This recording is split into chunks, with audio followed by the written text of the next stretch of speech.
I was a co-leader with Scott Ellsworth down in Cincinnati RIA, the passenger testing group, and we put on this presentation twice, and it seemed to be well received, so I was asked to do that again here, and hopefully you'll get something out of it. The other thing I wanted to warn you, I think I'm starting to come down with laryngitis, so bear with me with that.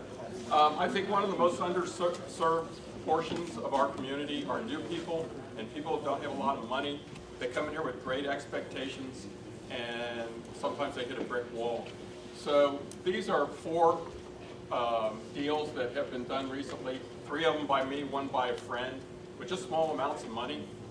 And you know, you got to get started someplace.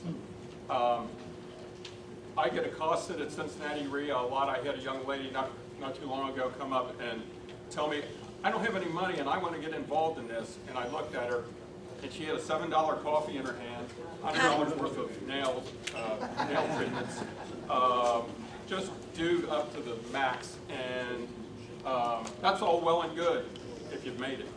But when you don't have any money, that's not the way to do it. So anyways, these are case studies that, as I said, that I've done. I've gone into detail and I'm trying to let you see what was going on in my head and why I did stuff and why I didn't, and the mistakes I made, and all with relatively small amounts of money. So let's get started here. What's going to be our limited funds? What's our definition of that? For this presentation, it would be $100. It's $20,000. And I'm just going to read verbatim off the stuff, by the way. Even though these are the parameters we're going to be using, you can add zeros to that amount and it works out just the same. So don't let those small amounts fool you. Where do these funds come from? If you got a 401k from an old employer you don't know that you've forgotten about, it's where you can get some. If you have a note and you're receiving payments from that, you can get funds from that note. You can sell the motorcycle you have out in the garage and never ride or whatever. Put that money to work. Stale money sitting in your savings account. That when I did this, it was almost 0% is what you were getting. A little bit more now, but who knows what's going to happen.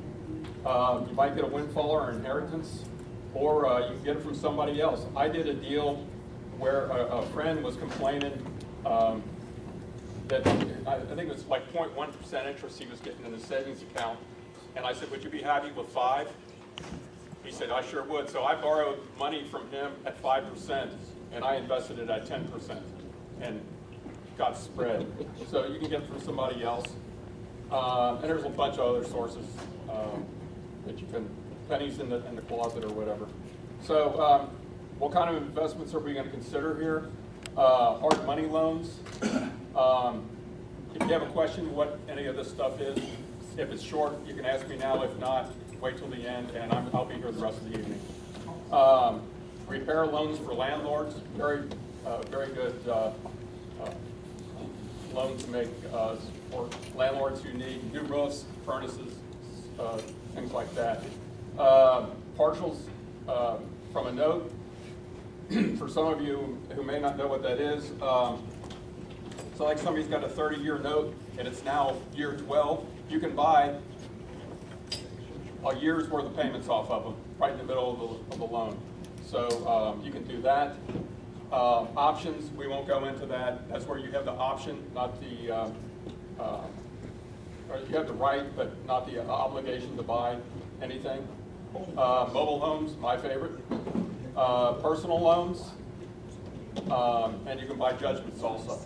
If you need more information on those, see me afterwards and I can tell you about those. Okay, here's the first deal we're going to discuss tonight. This was a home in Cincinnati, and where I live. I was called by this rehabber. He purchased his home from a wholesaler. He got a friend to loan him $45,000, and he's out of money now. He needs $10,000 to finish up the kitchen and do a few other repairs. He said he already has his an employee lined up as a tenant. He owned a window and door company. Without visiting the property, I kind of knew where it was. I thought the ARV, which is after repair value, for those who don't know that, would be about $100,000. In other words, when it's all finished, it'd be worth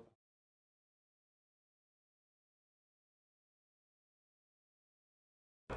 Greater Dayton REIA is a great source of information for real estate investors. You can learn what you need to do to succeed.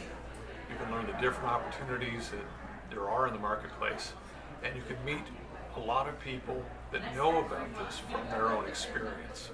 It's a fantastic organization because you can network with more seasoned investors. You meet all kinds of different vendors each time, insurance companies, title companies. There's always a different group of people here.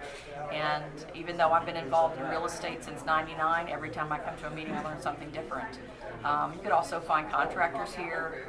It's just a really great way to network. The benefits that I've gotten from GD REIA over the years is being able to tap into a pool of knowledge from experienced investors, experienced speakers that allow me to overcome any obstacles I might have from what I'm not familiar In with. GD REIA, we learned that this is a team sport, and Usually, being a landlord requires quite a few people to help.